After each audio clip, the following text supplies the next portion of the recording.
Welcome to the Poets Cast. I'm JWes Secord, and I'll be hosting today's episode. With me, I'll be joined by co-creator and the one we refer to as the Murph. Murph. The name's Murph. Yeah. The name's Murph. Yeah, you're the Murph. That's his catchphrase. The Murph. Then over here we have the wonderful and insightful Miss Maegan. Hi, everybody. And over on my left, behind me, who I'm not going to pay attention to, is the knowledgeable and ever enthusiastic Will. Do you want your last name in there? No. Okay. All right. Just call me Film Gamer because we all know the coolest people always coin their own nickname, right? So in which case, we'll refer to you as the Film Gamer. Or no, just drop the. It's cleaner. So just say Film Gamer. Oh, like it's his name. So you're saying it should just be name's Murph? Or You're yeah. We should all have code names, right? So you're going to be. You can say Will. Just say Will. So your first name is Film. Your last name is Gamer. Yes, that's exactly. Because that's what there's a reason for this. I was on my Google account, and I'm like, why am I telling them my real name? I don't owe them anything. Microsoft is the same. I don't want these people to know my name. So on my Microsoft account and my Google account, it just says Film Gamer first and last name. Oh my god, I guess. I have a full name because I have a brand to proceed with. And all right, so before I get to my topic, I just wanted to ask, how's everyone's days going? Pretty good. I mean, this is our first podcast.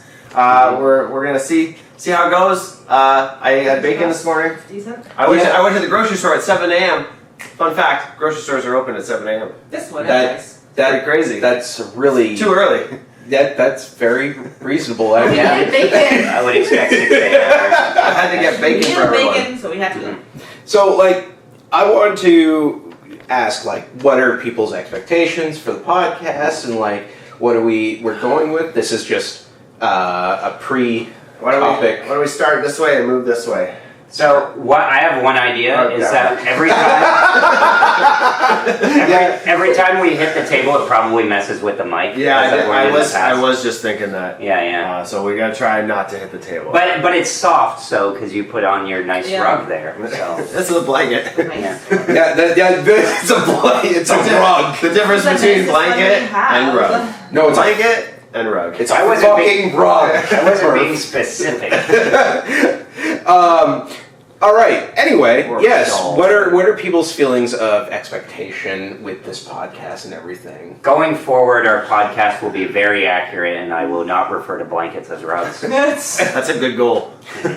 I'm not going to hold you to that because we're going to get so many inaccuracies at some point. Yeah. Caesar will be watching while he edits. Yeah. He's watching right now. So, Okay. We've only heard from Will. What are your expectations? I think it's going to be fun. I'm hoping that we just have lots of good, informative, adult conversations with the odd thrown in there somewhere. Yeah. All right, see you later, guys. Yeah. I think it's going to be fun. I like that idea. This is the first one. I thought you guys knew that already. So obviously when I say... Well, I know not to... Oh, yes, I got it. I'm aware that hate crimes are bad. What? Okay, anyways, let's get back. So all I was going to say was that if it's put out on podcast circulation, don't censor. If it's on YouTube, censor. Oh, yeah. Yeah. All right. So anyway, back to expectations. To be honest, I don't really have expectations myself. You've done podcasting, and so has Will before. Yeah, I just enjoy performance. Yeah. I need this because I am a robot who is powered by entertainment, and I just need to get that out. Mm-hmm. Are you Sorry. Yeah, a little bit. We only have one table right now. You guys should get into the. Yeah, me and JWes are super close. Back to back? Yeah. Wait, go right in there. No, I'm not gonna get right in there, but we'll be pretty close. I love that the people in the podcast land will have no idea what we're talking about. I have to say, this is already like the most interesting podcast that I've been on. How many have you been on? I have mine, the Film Gamer podcast. We have this one, the Poets. We have Watch and Complain, Nice. which I was on before. And then maybe I try, Gabe's Basement, which is, I started with a buddy in a basement and we just kind of talked about stuff. I have to say that one was pretty cool. So it's like, I'll say second, this is the second. The most. second. So far, we're only 10 minutes My in. expectations... Top 5 out of 4. Out of 4. My expectations are this is going to be the new Joe Rogan experience for the new generation. Ooh. We're coming for your crown, Joe. Yeah. Please don't. I don't want to be in that market. In terms of, He's not well liked right it's now. the most popular podcast in the world, though. It is the most popular podcast in the world, and he gets paid $100 million. So I mean, I would be fine with $1 million. I mean, never settle. Never settle. That's the first question. never fucking settle. If he wants to yuck me $1 million, I'll be like, thanks, bro. Yeah. I'll come on your podcast. So those are my expectations. This is our first podcast. Yeah. So you guys have been doing like The vlogs and stuff, but like to sit down and chat, then yeah, this is our first. you can call them film for short. I'll call it film. It's not like a Film- mandatory film thing. G. I was just saying that like as a Film joke. G. Yeah. This is gangster. FG. On Xbox Live, everybody just called me gamer, but like that. I mean, it's a gaming podcast. So, That's a really I honestly just call me Will. okay. Yeah. I like saying Will Hume because it reminds me. Yeah, it of, has a ring to it. Yeah, it has It a ring does. of like William. Oh, Yeah, I know. that is so. William. But I'm actually saying his whole name. I actually had my name on IMDb as like Will Hume, and then I'm like, that sounds lame. Let me change it. And then I changed it, and the name was like harder to find. I'm like, damn it. I was It'd be like if my first name was Joe and my last name Nathan. I thought you were gonna say I broken. thought you were gonna say name it, like Joe name it. Joe name it. Either one. There you go. Best pseudonym ever. Sue Dunham. Sue Dunham, yeah.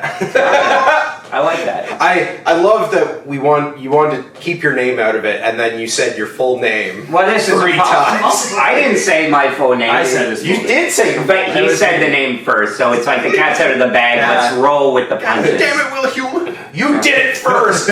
All right. I'm going to be the breakout star of this podcast, clearly. Yeah. Yeah.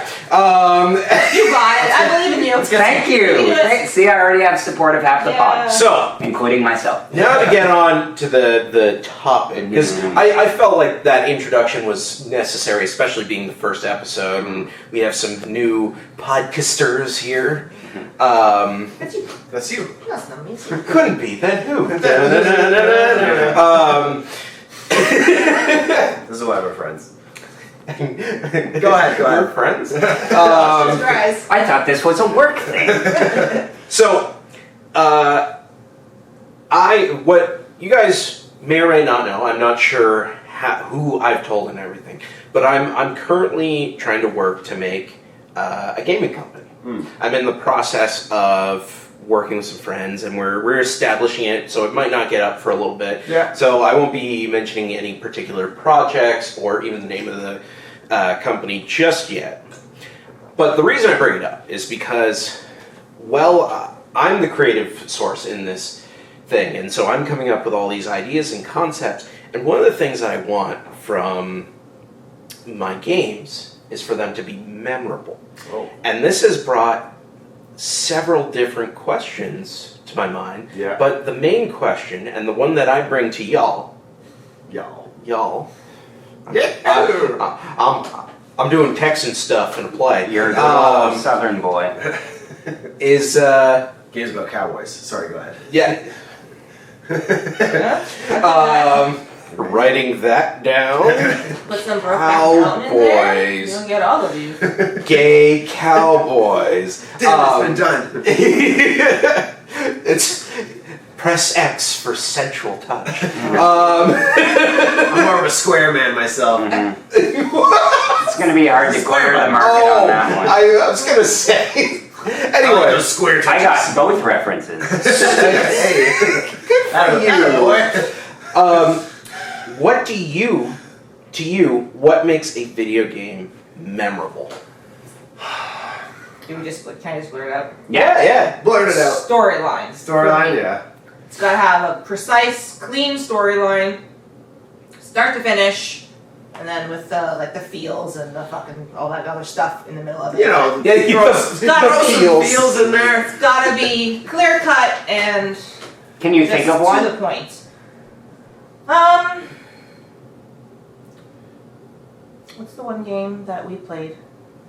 The story games. We played a lot of story games. Tale of Two Brothers. No, the other one. Edith Finch. Yes, that one. Yeah, that's a good one. That one. Yeah. That's a good one. It It reminds me. had a start, it had a finish. It had lots of emotional little journeys along the way. So the idea is like, basically you want the movie equivalent when it comes to a game. Yeah, maybe. Yeah. Yeah, and that's what makes it feel very memorable to you, because you get to experience this journey with a character. Yeah, with them. And As they go along. Yeah. and so when you get to that conclusion, you almost feel like you've gotten to that conclusion. Yeah. I think of it I feel more like as, I died. I think of it more as books as opposed to like a movie, but same kind of. I would actually 100% agree with that book comment, because essentially that's what a modern, that's what video games are. They're the modern books. Yeah. Right? Because Interactive media is so good. it is so good. Just missing the written word. That's my sage wisdom. So good. So good. Why we keep him? Yeah. Because he's just so wise. These gold mines. Yeah, just come pouring out. Yeah. That's why I wrote you down as the Murph. I'm getting used to that name. I definitely, Because I always thought it was names Murph, but the Murph sounds better. Name's Murph. It is the name's Murph, which is another story I will tell Next episode. very soon. Next podcast. No, I like the storyline, but to me it's like the characters. So the storyline, we'll use Edith Finch for an example. The storyline is about this girl who goes through this video game world, and her family is cursed, and then it shows all her family being cursed and dying in unique ways. Spoiler alert: the game's been out for a decade. And highly recommend though. oh, it's so good! It's very good. So good. Yeah, but it's the characters, because such as Sword Art Online, first season anyways, Mass Effect, The Last of Us. Those emotional connections, humans make with characters, and you're playing it alone in your basement with your blanket over you, and Because you get attached. yeah, you do, and it's immersive. You make that bond. So actually, I guess I'm gonna dial that back, and I'll say immersion makes it memorable for me, because that is what immerses me in games. Is that a connection through those things? It all compounds, right? Yeah. Does that make sense? Yeah, absolutely. Well, it should. It's like it's like my heart beats, then the blood goes out, then my lungs are like, and my eyes are like blinky blinky, then my brain goes woo. I agree with both those parts actually, because for me it's experiencing something that I haven't experienced before. Yeah. Using the medium. So with Maegan, with the story, I first heard about it from another YouTuber. I always knew the title and that it was acclaimed and stuff, but his name's Mark Brown. He does this YouTube channel called Game Maker's Toolkit, and he focused on a particular level in What Remains of Edith Finch about when you go to the fish factory and then get into the flashback and stuff, and that was to him his most favorite level, and I liked it, although for me I was so anxious, I'm keep thinking about It that. wasn't my favorite, but It's because I think about the frog level, or where you're the fish and you're the flying bird. That's the one that I think about. But both are super unique. And I remember having a hard time catching the mouse and the shield. Our playthrough is on the channel, Yeah. so you can see it. But yes, when we were the frog, we were trying to get everything, and Maegan did that playthrough. So she's like, I can't get it, and I was like, oh, I'll help you out. And I had to help her out during the fish one, because you control a little human, and then you're also chopping fish heads. Yeah. Right? So, You know, sounds like a messed up game, but it's really good. It's This is a phenomenal game. This is really unfortunate that my topic just led to the only game I haven't played. But you should play it. It was on. Well, I it was mean, on purpose, actually. I will play it. I think it's on my Steam account. I don't know. Take a look because I have everything. I played it on Game Pass. Is how I did before it got too expensive. Yeah. Did you hear? Game Pass might end Microsoft. Yeah. Let's stop there and continue the topic. Yeah, really. Yeah. So far we gotten a solid driven narrative with an immersive experience that kind of just draws you in and makes you feel like you're a part of it. Yeah. And A new experience, like something you haven't experienced before. Yeah, that definitely helps. Because if I was playing a game over and over again, like, I mean, Diablo 2 isn't very immersive, but I've played it till it is dust in my hands. And that's the thing too. Even a lot of the newer games, they're all repetitive. They're all kind of the same. Because you've played it all before, right? Yeah, so it's 'Cause hard we to want more play money. something new. And here's the thing about Diablo is I would, because the question was not so much what makes people play it, it's what makes it memorable. Yeah. And if you're playing it, a million times over, that's a different question in itself. exactly. Like what makes it make you want to replay it, sort of thing. And replayable doesn't necessarily mean memorable. Yeah. Because you could actually be making your own memories after a while, and then it just comes down to you and your friends playing it. Yeah. So I do have my answer to that question as well, and this is the reason why I've been asking people, because it's such a subjective thing. Yeah. And because everybody has a unique opinion on what they remember from this, and I have kind of gone to a point where I think I found what encapsulates it, and for me, this will probably become what is my gaming philosophy in terms of going forward. Excuse me. And I think what makes a game memorable is intention. I'm glad you asked. Tell me more. So intention. So every aspect of the game has to feel like it was intentional. Yeah. Okay. So like Has a purpose. Exactly. So like the character's abilities should be linked to what is actually attached to. Are you making fun of my robot hand? No, I'm saying I'm intending intention. Oh, okay. I thought because my hand was like this. That was the Oh my whole God. game. Because I thought you were doing Shakespeare. To be on that. I mean, even that example is pretty intentional. You know, Yeah. like, you're like, Yeah, like because here's the thing about the story, right? Story is a great example. Is like if all the gameplay elements and why the character's doing whatnot, like as long as it links to the story and makes it sort of work, why this environment looks the way it looks, what like intention means so much in terms of creating this world, because I've also seen games where when they just did things, anything arbitrary, Just random nonsense. it like doesn't work. Like if the intention is random, like a roguelike, then it works because now you're like, oh, the intention is this. But even To lose then, yourself, or what do you mean? I can I give you a quick example? Yeah. So when you said roguelike, it reminds me of Streets of Rogue. So like, for example, like you're going and you're doing objectives and all this good stuff, but you eventually, well, at least you can take time and like go and do other things like side quests or like stuff, but you have to like intend to do something, you know, like things just don't, the game isn't going to complete itself, so you need it to be intentional where you are, where the game is like not necessarily linearly driving you to a point, but at least when you go to do that, it's like going to cook a meal, you know? You're intending to make the meal, you make it sweet, it's good. You eat it. And everything that you do, every step To is get there. relevant Yes. to how you make that meal. Yeah. And putting salt in the water for the pasta.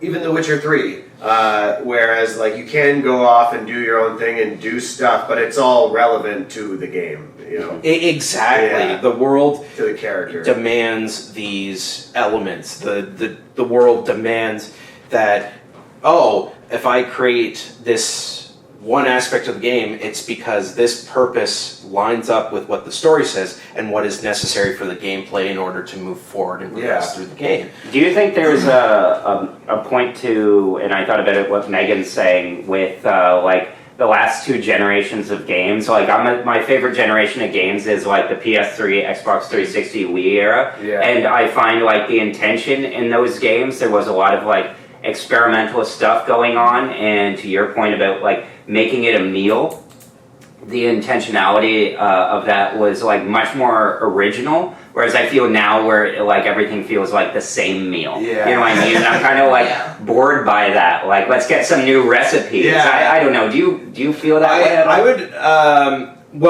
would, I do agree, because nowadays it's become a mainstream media, and like most mainstream medias, it's this made money, so we make things that make like money. Make same thing, meat and potatoes. Exactly. No sides. But I would argue that I think the GameCube, PS2, Xbox era was more experimental than the PS3. I feel like the PS3, that generation there, started the trend of the copying.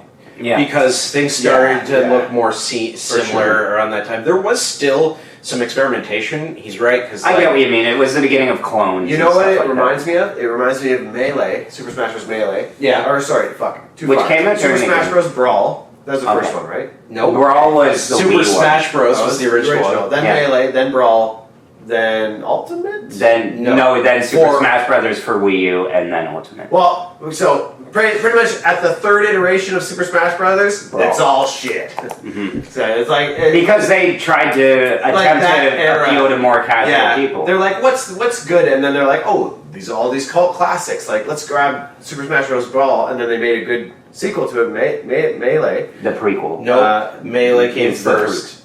Okay, well then, whatever came first. No. The original for N64. N64, that's what I'm talking about. No, it came before Brawl. Oh, sorry, I said Brawl, my bad. Super Smash Bros. Period. Yes. That came last. Super Smash Bros. Then Melee, then Brawl. So around the time of Brawl, I feel like, which was probably, I don't know, 2006 to 10 around. Yeah. I'd say it's probably a good decade in there. Is that during that time,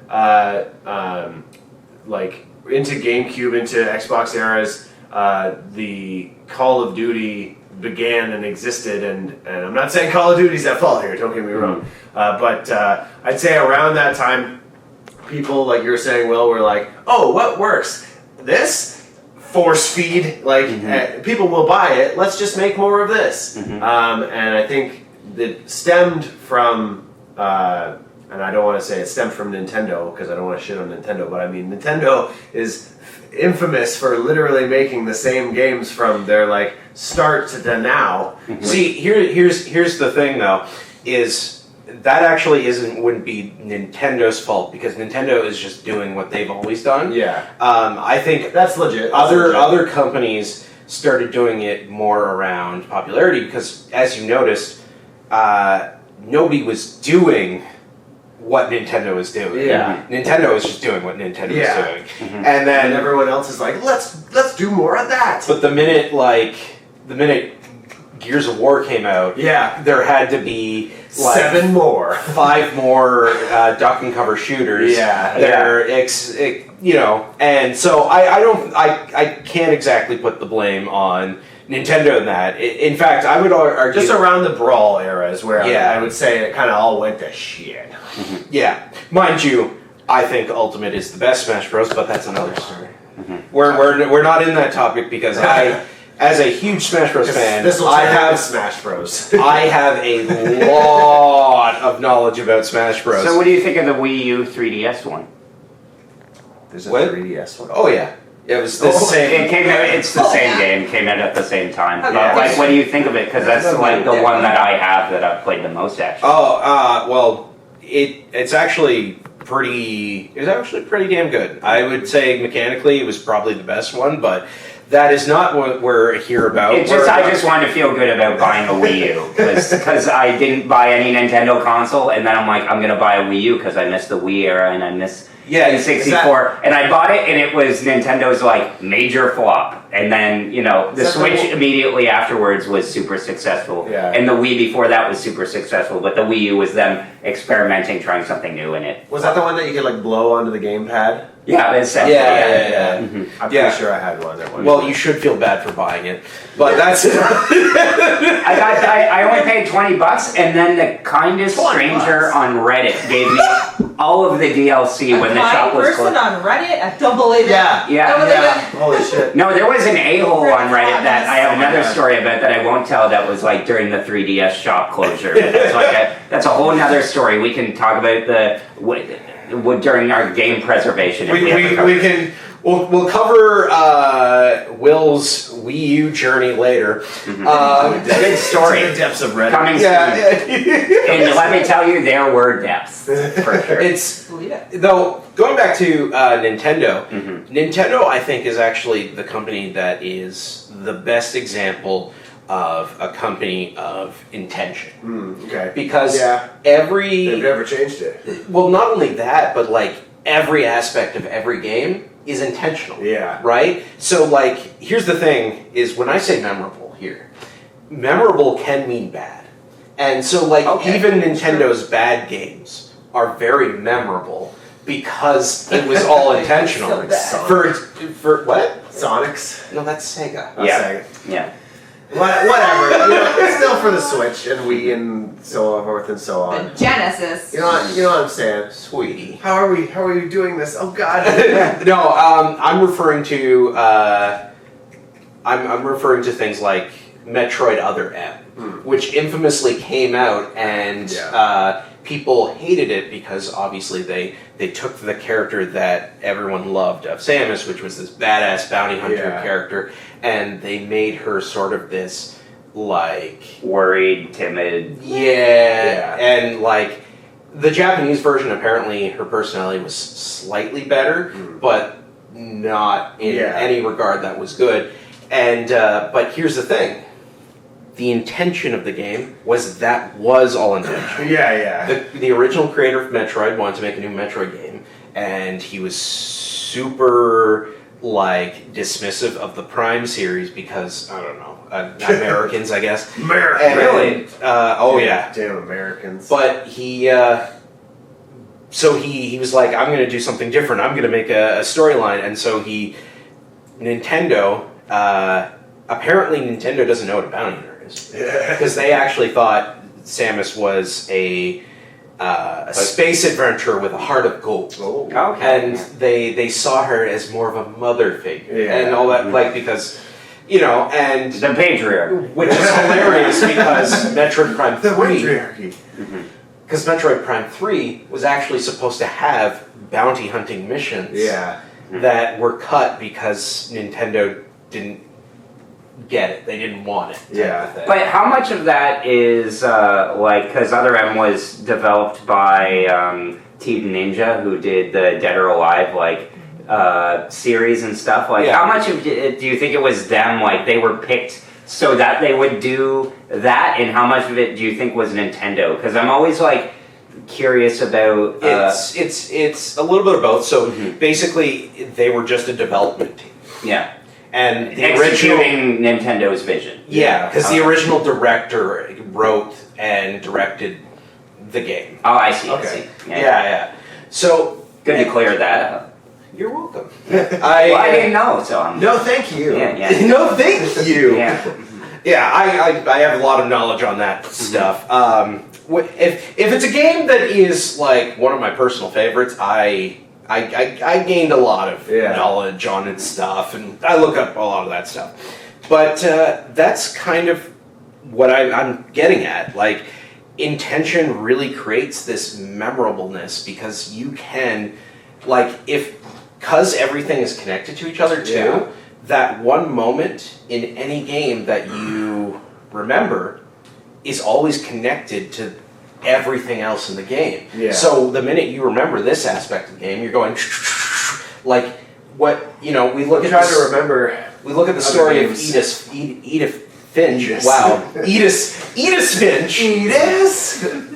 Edith Finch, and even though I haven't played the game, from everything you guys are telling me, like it has a deep, complex storyline. Yeah. It immerses you. It's very good. It immerses you in it, and every aspect of the gameplay is exactly what the story wants to tell you, leading to a point that you're remembering everything that occurs. Like you guys literally just remembered this aspect of it. It's like an all story. It's an all story game. It's like I like this genre personally, and I think it kind of like came out when gaming peaked, and it gets a lot of controversy because it's not gameplay heavy, but it's like the walking simulator. Like if you've ever played Firewatch or I think Vanishing of Ethan Carter or something. It's true. They're all just like your first person, walk through the environment, interact, maybe press one or two buttons, and it's for experiencing the story and getting wrapped up in the story. And I love those because they're easy to play, and it's kind of the only places I find in gaming, because it's otherwise really rare, where there's like the best stories. Because a lot of gaming stories, let's face it, kind of suck. Yeah. Especially if you're a movie fan like me, and comparing like the writing in that. They've come a long way. You like movies? We don't have to talk about it, guys. I know what you're saying. It's a small hobby. And two, I want to expand on what I was saying, where I was like characters and then immersion, and I would say just in that Edith Finch example, kind of expands my thought process here. I'd say good chapters, because for example, like that one where the kid's in the tub and you're I was going to bring controlling the frog in the Edith Finch game. No spoilers. Basically, that is a chapter in itself, and the game is made of multiple sections of chapters. The house, Yeah, each room. Each room is a different thing. So I would say like some chapters in a game can be crap and you can take them or leave them, but like those good ones will stick with you, and those will be the memorable ones. And even then, the crap ones can be even just as memorable. All you had to do was follow the damn train, CJ. Or the RC helicopter mission in Vice City. Those were like, I remember that. It was terrible. But like, I'll take the good memories over the bad ones any day. Yeah. And then even through chapters like that, because there's a lot of flashbacks in Edith Finch, it gives you those feelings towards the minor characters that aren't even in the game. Like, it's just the periphery. Yeah, exactly. And then even then you create this bond with them. I remember that like it's weird because I don't follow, like, I'm not like MatPat where I get deep into like the lore of something of what don't be mad. So that's another argument in itself. Yeah, so game theory. But like people would talk about like in Portal, like the Rat Man and stuff like that, and you have to like look on the forums to know. And it's like I wouldn't have picked up on like any of that when I played or went through. But there's this detailed lore that people can come up with, and it's probably explains the success of like Five Nights at Freddy's and stuff. I forget which YouTuber, if it was MatPat or another one that. It's pretty much him that single-handedly created the lore for that. He didn't create. I know, but like he's the one. He's the only one who cared. There's a lot of. I would say one thing that doesn't make a game memorable, because that reminded me of I forget. It was like a PlayStation. It was a PlayStation exclusive, but I forget what you were talking about. It like jarred in my brain. But I'll tell you what doesn't make a game memorable: PlayStation exclusives, Xbox exclusives, PC exclusives. Not really a thing anymore. But F those guys. Wasn't a super big fan of that, because that's why I never played Heavy Rain. That's never why I played The Last of Us, because I wasn't a PlayStation guy. I went Xbox, blah blah blah blah blah, PC. You know. And then some Switch and Wii and nonsense here and there. Got it. Yeah. So you took the wrong path. Got it. PlayStation was my jam. I grew up a huge PlayStation fan, so Meaner. I would say Meaner. Here's the thing, but the exclusive part actually is irrelevant to the memorability. I'm saying to me it doesn't make it memorable because I can't memorize something I can't play because I'm not prestigious enough to have yet another what, $500 system back in the day? Too much. Two balls. I mean, yeah, but at that point, it's just No, but that you haven't played the game. Yes, I love because I couldn't. Because that doesn't make the game less memorable. Fudge them. Yeah. I didn't say it didn't make the game less memorable. I said But you it couldn't doesn't make afford games- it. Because I can't play them. Yeah. I'm aware. I can't memorize something. Because you just touched on something that I love is that, like, during that generation of gaming, my brother had got an Xbox 360 and I wanted a PS3, but they were astronomically expensive. Yeah. And, like, Ken Kutaragi or whoever was the head of PlayStation at the time was like, oh, our fans will, save up to want to buy our PlayStation at a point of pride. And then the rest of half of the gaming community was like, F that, no. Yeah. And what happened was, I don't know if it was Shuhei Yoshida or the guy who was the head of all the development studios, but they came out with all these exclusives and they just kind of poured money into it. It was like well managed, but it got to a point where it's like Uncharted was out. I knew Heavy Rain was coming, so I was like super excited for it. Yeah. And I did decide. I did decide to like mow lawns and save up and pay $545 for it. Yeah. And I played these wonderful single player adventure games, and I still ended up kind of playing my Xbox 360 more. Yeah. But the games, the individual games of like the Uncharted series, the Little Big Planet, like buying a PlayStation 3 was the most proud purchase that I've ever made in my lifetime. Absolutely. Like, I kid you not, like, no regrets, so you gotta start somewhere. Yeah, but they've been ported a lot to PlayStation for future generations. I will say this. The 360 was the best of the Xbox consoles. For sure. And then the rest of them sucked. Yeah. I didn't mind the original Xbox original Xbox because that brought us the glorious Halo. Yeah. And then Xbox Fusion 360. Frenzy. Yeah, Fusion Frenzy. Yeah, but they never continued. Yeah. They did one game that was 360 was decent. 360 was my Mass Effect. Mm-hmm. And then Xbox One fantastic. was gorgeous. Yeah. A masterpiece. Mm-hmm. Not the Andromeda though.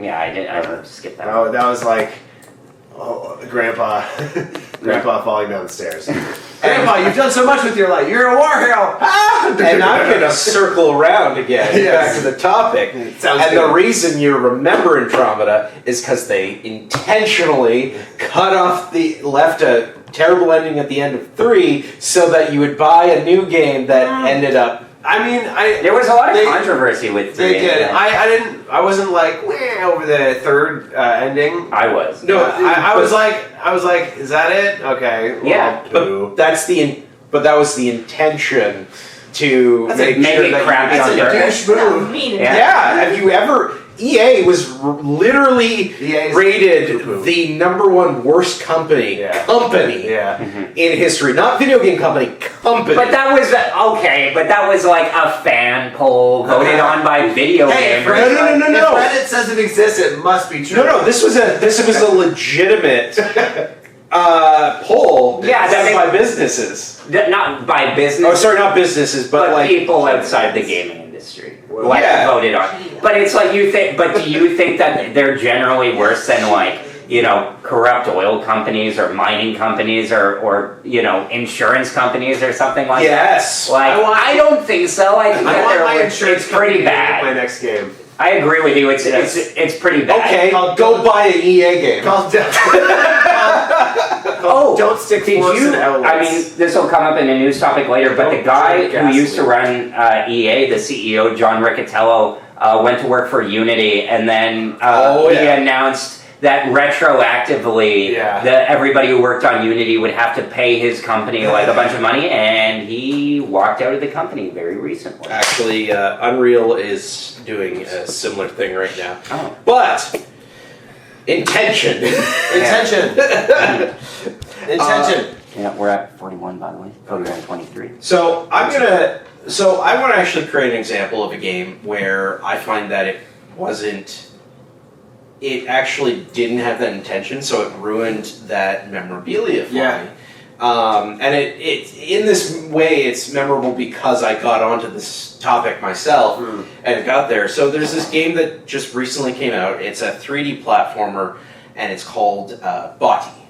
Botti? Yeah. B-O-T-Y? B-O-T-T-I. Nope. Oh. B-O-T-I. Damn!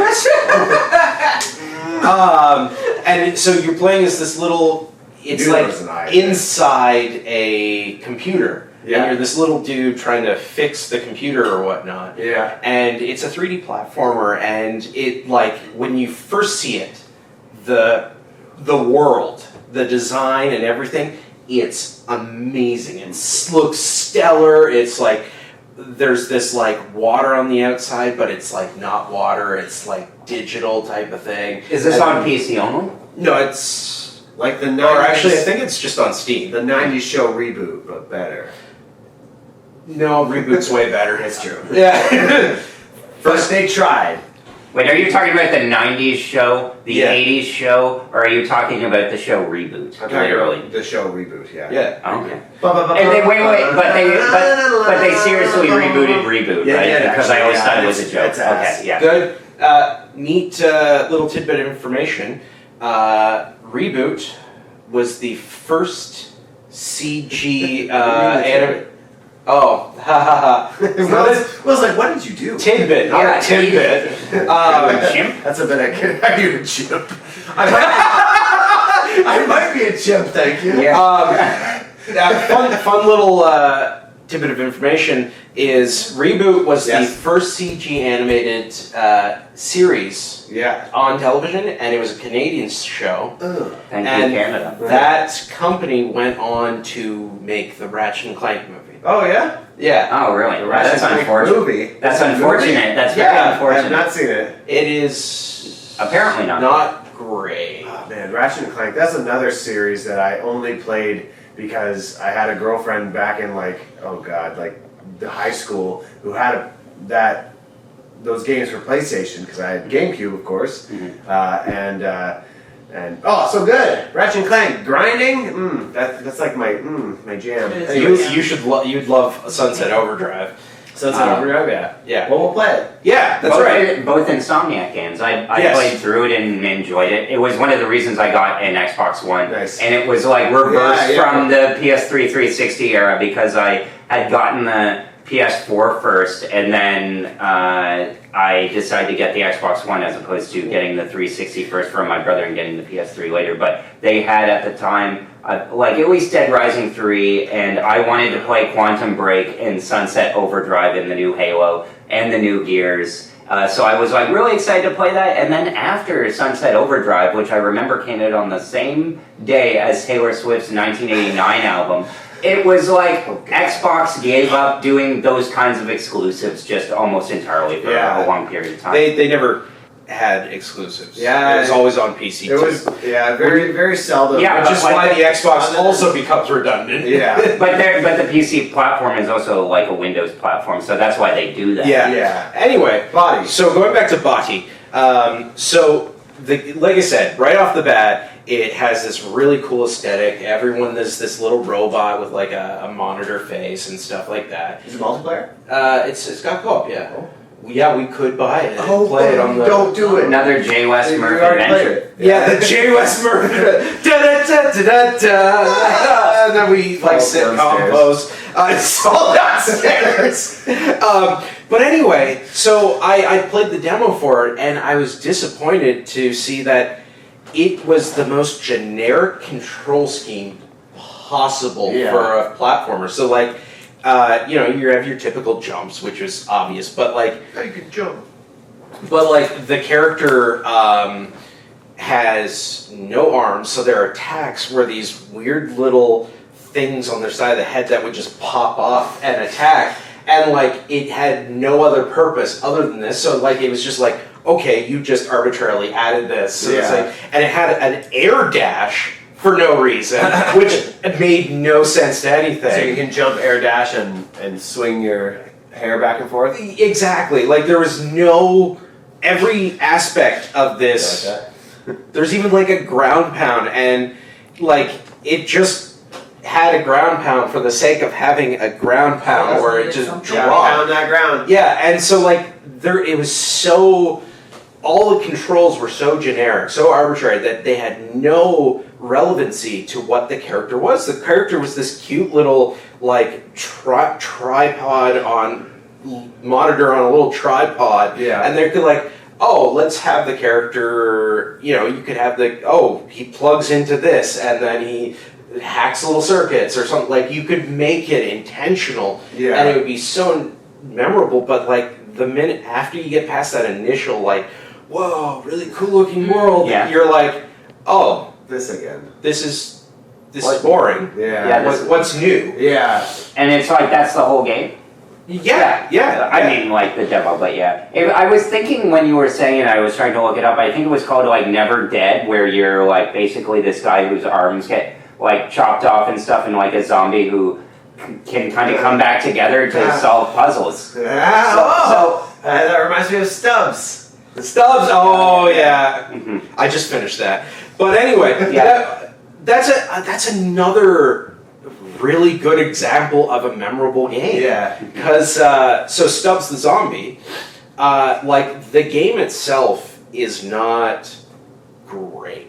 Like it's not well designed, but everything in the game is so intentional that it creates this novel experience of being a zombie eating brains. Yeah. Like what? Like, there's no other game out there that does this sort of thing. I've never played it. I've only ever heard of it. What's the Mars attacks? Kill all humans. Destroy all humans. Destroy all humans. Yeah.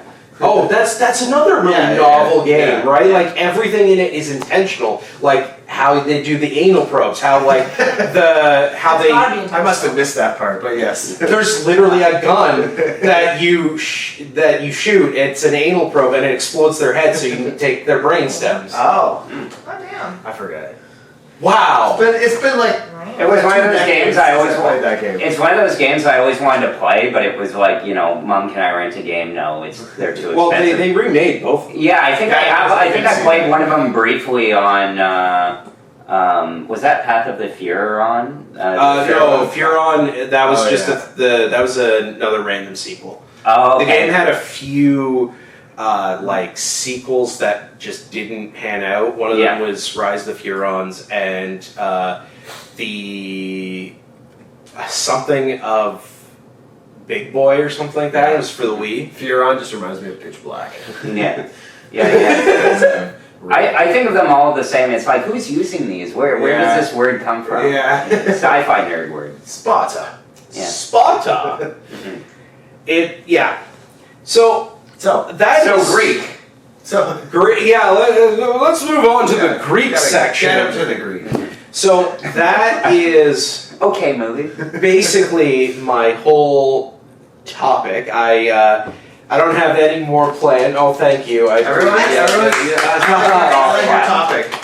Thank you. It's a good topic. And you're all like, oh, we should tell everyone ahead of time. God, no, it is perfect. Look at the time. We're at 50 minutes. That's perfect for one episode. Yeah. Jeez. Yeah. Mm-hmm. All right. So I did not I forgot to write an outro. Perfect. I got this. So you got this? We hope you guys enjoyed. Give us a like if you like JWes' topic. We all did. We're the poets. Yeah. There's Will, JWes, Murph, and Miss Maegan. Yeah. Get there for a minute. Took me a minute, but we got there. And you know what? If you have your own opinion on what makes a game memorable, please let me know, because this is something I love to fucking know. I'm almost surveying people at this point. Oh yeah. I would love to make a game as the poets one day, but I don't know anything about coding. So. I think we should just sponsor somebody to do it and call it our own. Well, do you want to? So what's going on is I actually know nothing technical. It's what I'm doing is I'm just a writer. Who's come up with detailed concepts, and so my friends are the designers and the programmers. So start with Unity, because that's the easiest to learn from, I hear. Except for the retrospective. They reversed that. The guy is fired who literally came up with that decision. I still don't trust it. Oh, yeah. Well, you know what we'll do? We'll put our Patreon in the link below as well, so that if you guys feel the need to fund us, then we can potentially pass some savings on to JWes and his team and maybe we'll play the game when it comes out on the Post channel. Oh, almost guaranteed. As long as it's as passionate about like your favorite game. So tell us like what your favorite games are, the intentionality, the ones with the best storylines, all that good stuff. Yeah. And let us know in the comments below. Oh yeah, but don't give me game suggestions. All my things are already written out. You're not going to change my mind. I want to see at least one game suggestion for JWes and ever. Fuck you.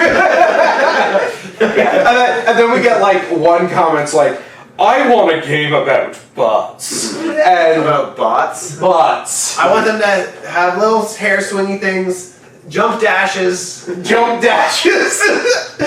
This sounds like Morse code now. Jump dash. Jump, dash, jump, dash. Yeah. I'd like to take this opportunity to apologize for me towards any Five Nights at Freddy's fans I might have offended. I did watch the movie and sort of enjoyed it and am looking to play the game. It was one that escaped me. To be fair, you didn't insult Five Nights fans. You probably insulted Game Theorists fans because I think we shat more on MatPat than we I think actually you did. shat more on MatPat. I shat more on MatPat than you shat on anything about Five How Nights. much shat can a MatPat shat if a MatPat could shat? Does he do the Cosmonaut Variety Hour, or is that somebody else? I have no No idea. giggles. Okay, because I love his I thought thing it was about clever. Star Wars I episode giggle. 2. You know what? They're having their own chat. Anyways. We're having their own chat. I'm sorry, I thought this was a gaming thing. I thought we all I almost love that the mom and dad scenario. Just let them have their chat. We all come here with different knowledge, and sometimes it gets a little messy. Yeah. Sometimes it gets a little MatPat chat. But at the end, it is always poetic. Chat. Anyways, And that's all that. That's Hope all. you guys enjoyed. That's all, Yeah. folks. Bye. Bye.